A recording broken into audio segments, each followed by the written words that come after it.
आज की कहानी सावित्रीबाई फुले पर है। भारत की पहली महिला टीचर। आखिर ऐसा क्यों? भारत में बड़े से बड़े विद्वान महिलाएं और ज्ञाताओं ने जन्म लिया है, परंतु ऐसा क्या हुआ कि जब एक महिला पढ़ने और पढ़ाने निकली तो उस पर कीचड़, गोबर और गालियों की बौछार हुई। ये वही टाइम पीरियड है जब लक्ष्मीबाई ने भी जन्म लिया था और उनका बोलबाला था। और दूसरी तरफ महाराष्ट्र में सावित्रीबाई फुले इतनी सारी प्रॉब्लम्स के साथ जूझ रही थी। तो आज हम जानेंगे भारत की पहली महिला शिक्षिका सावित्रीबाई फुले के जीवन के बारे में। तो नया साल था। 3 जनवरी 1831 में सावित्रीबाई फुले का जन्म हुआ, जो देश की पहली महिला शिक्षिका बनी। उनका जन्म महाराष्ट्र के पुणे में एक दलित परिवार में हुआ था। उनके पिता का नाम खांडोजी नेवसे था और वो एक माली का काम किया करते थे। उनकी माँ का नाम लक्ष्मीबाई था। वैसे तो सावित्रीबाई फुले ने कभी स्कूल की शिक्षा ग्रहण नहीं की थी, लेकिन उन्हें कविताएं और कहानियां पढ़ना अच्छा लगता था। एक बार की बात है, उन्हें कुछ पढ़ते हुए उनके फादर ने देख लिया और उनकी पूरी बुक फाड़ के फेंक दी। उन्होंने सावित्रीबाई फुले को डांटते हुए कहा, जिस जाति में हम पैदा हुए हैं उस जाति में हमें पढ़ने लिखने का अधिकार नहीं है। वो कहते हैं ना, जब बच्चों को किसी चीज के लिए रोका जाए तो बच्चे वही काम करने के पीछे भागने लगते हैं। बस फिर क्या था, सावित्रीबाई फुले के साथ भी कुछ ऐसा ही हुआ।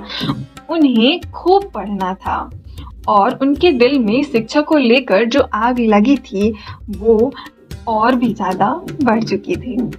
बस अगले ही साल उनके फादर ने उनकी शादी करा दी। उनका विवाह हुआ और उनका विवाह महात्मा ज्योतिराव फुले के साथ हो गया। ज्योतिराव फुले भी पढ़े लिखे ज्यादा नहीं थे, लेकिन फिर भी उन्हें पढ़ना लिखना आता था। शादी के बाद उन्हें पता चला कि उनकी पत्नी को पढ़ना लिखना बहुत पसंद है, लेकिन वो जानते थे कि घर में पढ़ा पाना पॉसिबल नहीं है। तो वो जहाँ काम करते थे खेतों में, वहाँ ले जाकर के अपनी पत्नी को पढ़ाना प्रारंभ किया। लेकिन ये बात भी कब तक ही छुपती। बस फिर क्या था, लोगों को पता चला और ये सारी बातें ज्योतिबा फुले के घर तक पहुँच गई। अब जैसे ये बात घर पर फैली, घर वालों ने दोनों को ही घर से बाहर भगा दिया। अब इनके पास ना कोई घर था और ना ही पैसे। तो ज्योतिबा फुले अपने दोस्त फातिम शेख के घर पे रुके।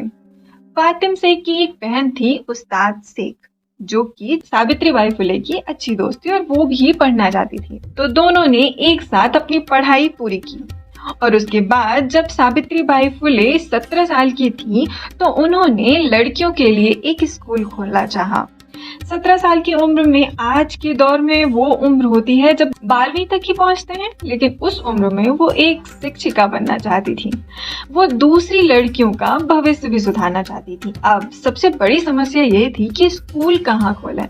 संसाधन नहीं थे, पैसे नहीं थे। तो फातिमा शेख ने स्कूल खोला अपने घर पर।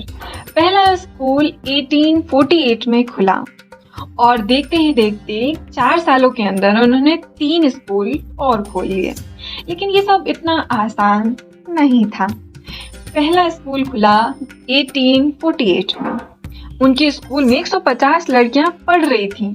कहते हैं कि जब वो स्कूल जाती थी पढ़ाने के लिए तो समाज के लोग जो थे वो उन्हें बहुत नापसंद करते थे। उन पर कीचड़, गोबर और बहुत सारी चीजें फेंकते थे ताकि उन पर अवरोध उत्पन्न हो और वापस वो घर लौट जाएं, किसी तरह बस पढ़ाने ना जाएं। क्योंकि कोई भी महिला शिक्षित नहीं थी तो वो भी ऐसे ही काम कर रही थी। अब उनकी साड़ियां तो गंदी हो जाती, लेकिन उनके मन में जो था कि उन्हें पढ़ाना है वो निकलती ही निकलती थी। अब इन सब चीजों को झेलते झेलते भी सावित्रीबाई फुले कहीं ना कहीं परेशान तो हो गई थी। लेकिन ज्योतिबा फुले ने कहा, मैं तुम्हें 2 साड़ियां देता हूँ, घर से निकलते वक्त उसको पहन लेना और जब पढ़ाने के लिए आ जाओ स्कूल में तो उन साड़ियों को चेंज कर लेना। इस तरह तुम्हारी समस्या का समाधान हो जाएगा। ये समाधान सुनते ही सावित्रीबाई फुले के अंदर एक नया जोश वापस उत्पन्न हो गया। पर ऐसा कब तक ही चलता। एक दिन एक आदमी खड़ा हुआ और सावित्रीबाई से बोला कि अगर आपने ये बंद नहीं किया तो मुझसे बुरा और कोई नहीं होगा। और वो बहुत ही अपमानजनक बातें कर रहा था। सभी आसपास खड़े होकर बस ये सब सुन रहे थे, लेकिन वो बचाने नहीं आ रहे थे। कोई बीच में पढ़ना ही नहीं चाहता था। और यहाँ पर काम आई ज्योतिबा फुले की कही हुई बात कि जब तुम्हारा कोई साथ नहीं देता है तो अपने लिए खुद ही स्टैंड लेना पड़ता है।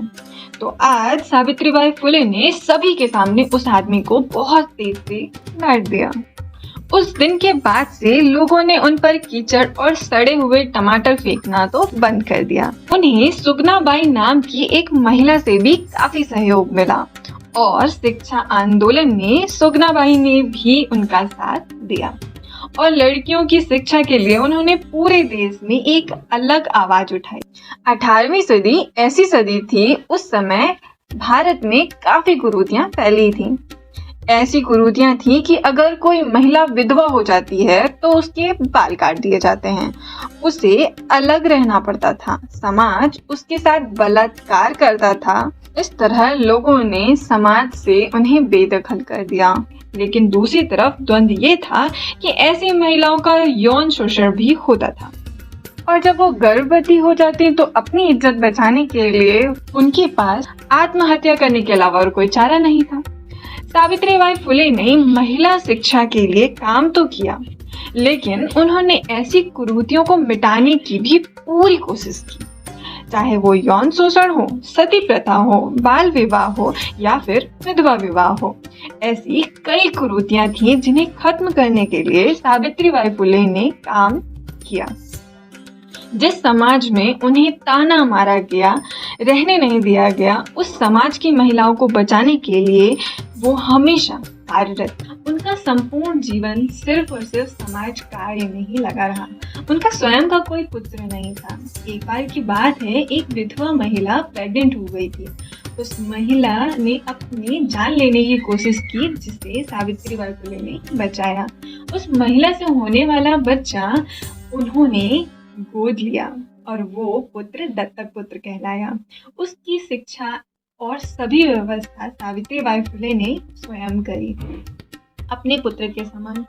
उस समय कुरीतियां किस लेवल पे थी, एक छोटा सा उदाहरण है कि सावित्रीबाई फुले ने अपने घर पे एक कुआं खुदवाया था, क्योंकि उस समय निचली जाति के लोग जो थे उनको देखना, उनकी परछाई भी पड़ जाए अगर किसी बड़े जाति के लोगों पर, तो वो उसे अछूत मानते थे।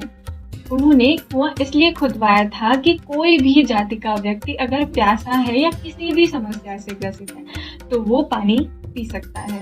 लेकिन समाज को यह भी गवारा नहीं था, क्योंकि वहाँ ज्यादातर लोग निम्न जाति के लोग ही पानी भरने जाया करते थे, तो उच्च जाति के लोग वहाँ कभी भी नहीं आते थे। ज्योतिबा फुले और सावित्रीबाई फुले दोनों का ही जीवन समाज कल्याण के लिए ही लगा रहता था। धीरे धीरे वक्त बीतता गया और वक्त आया 1890 का, जब लकवे की वजह से ज्योतिबा फुले की मृत्यु हो गई। यहाँ पे सावित्रीबाई फुले को थोड़ा सा झटका लगा, क्योंकि उनके हस्बैंड ही उनका बैकबोन थे। समाज कल्याण करने में जो उन्हें हिम्मत मिलती थी वो अपने ही पति से मिलती थी। खैर, वक्त आगे बढ़ता गया और बस 18वीं सदी का अंत ही चल रहा था। उन्होंने अपने पुत्र को पढ़ा लिखा कर डॉक्टर भी बना दिया था। लेकिन इसी वक्त पूरी दुनिया में प्लेग फैल गया, तो भारत भी प्लेग से अछूता नहीं रहा। ये एक लाइलाज बीमारी थी, बस क्योर किया जा सकता था। इस समय भी सावित्रीबाई फुले रुकी नहीं। उन्होंने लोगों की सेवा और कल्याण कार्य चालू ही रखा। अब इस पूरी महामारी के लिए सावित्रीबाई फुले और उनका पूरा परिवार इस कार्य में जुट गया कि लोगों को किसी तरह बचाया जाए। सावित्रीबाई फुले के बेटे यशवंत राय, जो कि डॉक्टर बन चुके थे, सावित्रीबाई का काम बीमार लोगों को वहां तक ले जाना था और बाकी का काम उनका बेटा करता था। वो कहती हैं कि कभी कभी जिस लक्ष्य को लेकर आप आगे बढ़ रहे होते हो, जिस काम पे आप अपनी मेहनत करते हो, कभी कभी वही आपकी मौत का कारण भी बन जाता है। और यही हुआ, प्लेग ने सावित्रीबाई फुले की जीवन लीला समाप्त कर दी। उनकी मृत्यु 1897 में हो गई, लेकिन वो समाज में एक संदेश छोड़कर गई कि शिक्षा ही हर अंधेरे को दूर करने की एकमात्र चाबी होती है। सावित्रीबाई फुले के पुण्यतिथि पर गूगल ने डूडल बनाया था। तो एक बार फिर हम कहना चाहेंगे कि वो महिला थी जिन्होंने खुद के बारे में, खुद के ऐश आराम के बारे में ना सोचकर पूरी फैमिली ने सिर्फ और सिर्फ लोगों के समाज कल्याण के बारे में सोचा, उन लोगों के बारे में सोचा जिनके बारे में शायद कोई नहीं सोचता था। निम्न जातीय लोगों को, जिन्हें अछूत समझा जाता था, उन्हें पढ़ाने का काम, आगे बढ़ाने का काम, उनकी शिक्षा, समाज कल्याण का कार्य उन्होंने किया है। आजकल की लाइफ में हम छोटी छोटी चीजों से इन्फ्लुएंस हो जाते हैं और वो कार्य करने के लिए चढ़ पड़ते हैं बस। लेकिन सोचिए, एक महिला होकर और एक विवाहित महिला होकर के सिर्फ और सिर्फ लोगों के बारे में सोचना, अपनी हर चीज को त्याग करके सिर्फ लोगों के बारे में सोचना, उनके समाज कल्याण, शिक्षा एंड ऑल के बारे में सोचना, ऐसी विभूति शायद ही आज आपको देखने को मिले। और अगर मिले ना तो प्लीज उनकी, सावित्रीबाई फुले की छवि आप जरूर देखिएगा। मैं मिलती हूँ आपसे दूसरी वीडियो में, तब तक अपना ख्याल।